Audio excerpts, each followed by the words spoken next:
একটা লাশ খুন হইছে। ভাই দেখা তো মনে হইতাছে 6-7 বছরের কোনো বাচ্চা। নিউজটা নিয়ে নিবো নাকি? যা বেটা, এটা ট্রেন্ডিং টপিক নাকি? এটা ছাড়লে কি ভিউ হইব? ট্রেন্ডিং টপিক খুঁজ, যেগুলো ছাড়লেই ভাইরাল। তাইলে ভাই কন্টেন্ট ক্রিয়েটর শিবন মিয়া আছে না, ও নাকি ওর মায়ের ভাত দেয় না, কিন্তু বিরিয়ানি দেয় 3 বেলা। বিরিয়ানি দেয় কাইটা, এই যে ভাত দেয় না, এই জিনিসটারে হাইলাইট করে নিউজ বানাইলে কেমন হয়? এর লিগাই তো আমি তোরে আমার লগে রাখি। হলুদ সাংবাদিক হওয়ার পরে আমরা উল্টা পাল্টা নিউজ বানানি করছি শুরু। এখন থেকে আমি তোর শিষ্য, তুই আমার গুরু। তাইলে চলেন ভাই আগে এই নিউজটাই বানাই।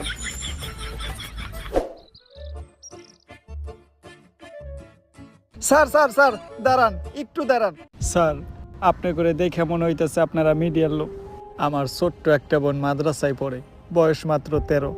এক জানোয়ারের বাচ্চায় ওরে দর্শন করছে, কিন্তু কোনো বিচার পাইতাছি না। মিডিয়াই তো এই দেশের সব থেকে বড় শক্তি।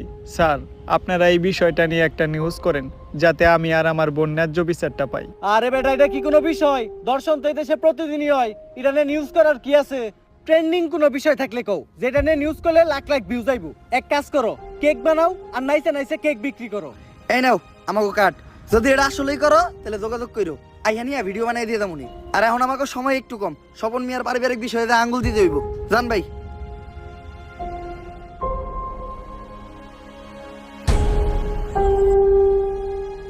বইনে এক গ্লাস পানি লয় তো।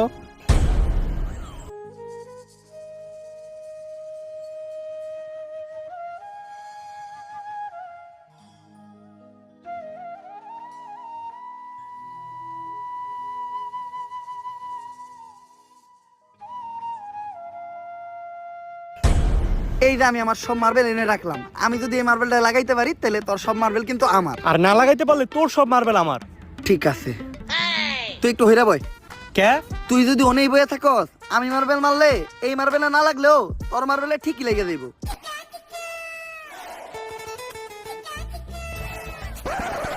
লাগে না, এই দে তোর সব বুড়ি দে। এনে এই কোটা কে? আমার কাছে তো এই কটা গুটি আছিল। তোরে বিশ্বাস করি না আমি। হাতুটা তোর পকেট চেক করমু।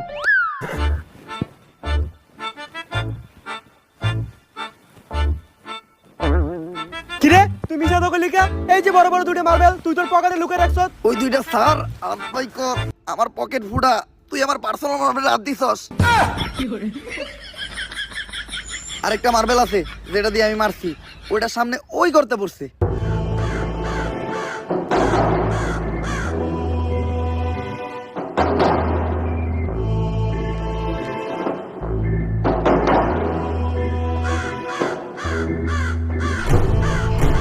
ওই কিরে আমার হাত আটকে গেছে। ওই তাড়াতাড়ি আয়, আমার এন থেকে ছুটা।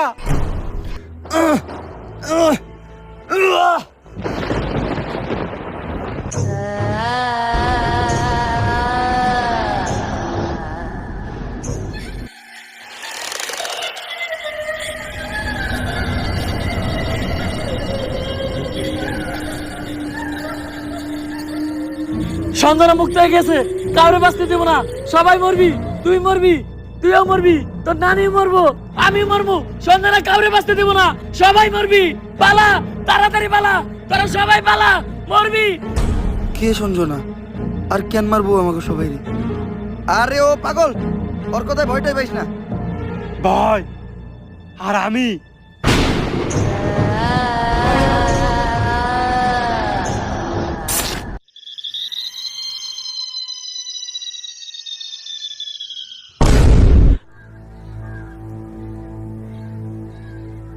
লাশ প্রতিদিন একটা করে খুন হইতেছে।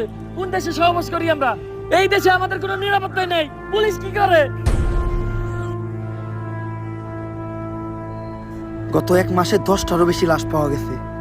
সবগুলা লাশই সাংবাদিকের, আর লাশগুলা পাওয়া যাইতেছে অনেক অলৌকিক ভাবে।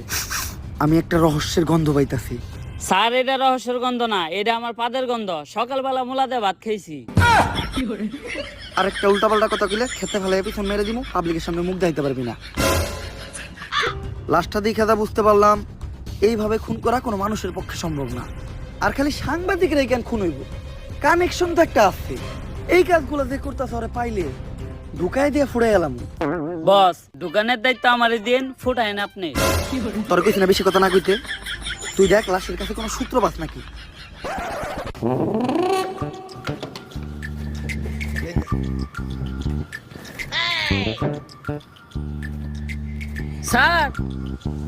কোনো সূত্রই তো পাইলাম না। ভালোভাবে দেখছস তো কোনো কিছুই বাস নাই?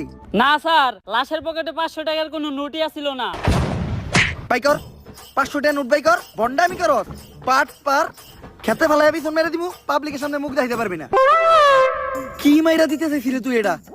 জানোস এটা কেসের কত বড় কাজে লাগবো? স্যার আমার ভুল হয়ে গেছে, আপনি আমার মাফ করে দেন। যা মাফ করলাম, আপাতত 2 প্যাকেট বিড়ি নিয়ে আয়। আপনি না কইলেন এটা কেসের কাজে লাগবো। এমনিতে আমার মাথা গরম, বিড়ি খেলে মাথা ঠান্ডা হইব, আর আমার মাথা ঠান্ডা থাকলে আমি কেসে মাথা খাটাইতে পারবো। এইভাবে এটা কেসের কাজে লাগবো। স্যার যা করলেন